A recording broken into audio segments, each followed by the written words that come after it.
Hello viewers, আশা করি সবাই ভালো আছেন। আজ আমি দেখাবো কিভাবে একটি ফ্যান পেজের ইউআরএল পরিবর্তন করা যায় এবং ফ্যান পেজের নাম পরিবর্তন করা যায়। আমি গত পর্বে দেখিয়েছিলাম কিভাবে একটি ফেসবুক ফ্যান পেজ তৈরি করা যায়। যারা আমার সেই ভিডিওটি মিস করেছেন অবশ্যই সেটা দেখে নেবেন। ফেসবুক ফ্যান পেজ ইউআরএল এবং নাম পরিবর্তন করতে হলে আমাদেরকে যা করতে হবে সেটা হচ্ছে আমাদেরকে আমাদের যে পেজটির নাম পরিবর্তন করব সেটাতে প্রবেশ করতে হবে। তারপর বাম পাশে যে একটি মেনু দেখা যাচ্ছে, এখান থেকে অ্যাবাউট এই অপশনটিতে ক্লিক করতে হবে। এই অপশনটিতে ক্লিক করার পর এখানে অনেকগুলো অপশন দেখাচ্ছে। এখানে আমরা লক্ষ্য করলে দেখব নেমের পাশে আমি যে পেজটি তৈরি করেছিলাম আইসিটি বাংলা, এই পেজটি দেখাচ্ছে।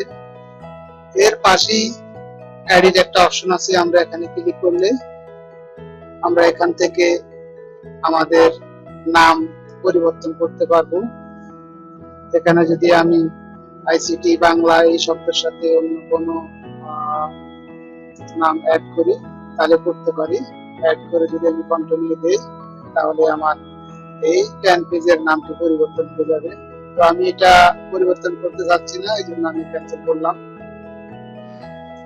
সাথে সাথে আমি যদি চাই যে আমার ফেসবুক ফ্যান পেজের ইউআরএল চেঞ্জ করব, তাহলে আমাকে এই ইউজার নেম এই অপশনটির এডিট অপশনে ক্লিক করতে হবে।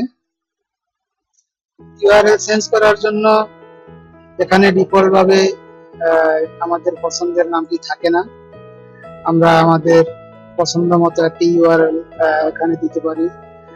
তবে একটি বিষয় খেয়াল রাখতে হবে, আমি যেই ইউআরএলটি দিতে চাচ্ছি সেই ইউআরএলটি আমার জন্য অ্যাভেলেবেল আছে কিনা সেটা কিন্তু এখানে দেখাচ্ছে। যেমন আমার এখানে আইসিটি বাংলা নামে আমি কোনো ইউআরএল পাচ্ছি না, এই জন্য আমাকে এখানে ক্রস দেখাচ্ছে। আমি যদি এখানে ডট ডিডি এই অপশনটিকে অ্যাড করি তাহলে দেখাচ্ছে যে আমি এই ইউআরএলটা পাচ্ছি, এটা অ্যাভেলেবেল আছে, আমার এখানে গ্রিন চিহ্ন দেখাচ্ছে।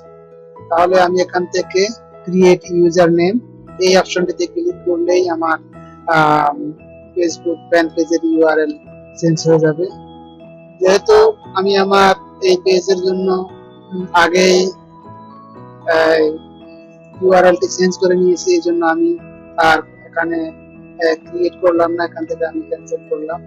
তো আশা করি বিষয়টি আপনারা বুঝতে পারছেন যে একটি ফ্যান পেজের কিভাবে নাম এবং ইউআরএল চেঞ্জ করা যায়।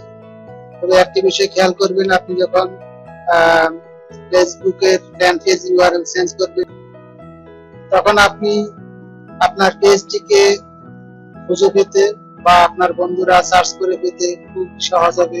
যেমন আমি এখানে যদি উদাহরণস্বরূপ দেখাই যে facebook.com/ict bangla.bd, এটা আমার একটু আগে যে ফ্যান পেজটি দেখালাম সেই পেজটি, আমি যদি এখানে এন্টার প্রেস করি তাহলে সরাসরি আমার ফেসবুক ফ্যান পেজটি ওপেন হয়ে যাবে।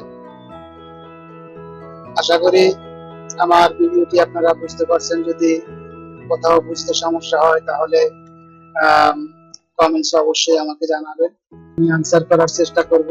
আর যারা এখনো আমার চ্যানেলটি সাবস্ক্রাইব করেন নাই এখনই চ্যানেলটি সাবস্ক্রাইব করুন এবং পরবর্তী ভিডিও পাওয়ার জন্য অপেক্ষা করুন। ধন্যবাদ সবাইকে।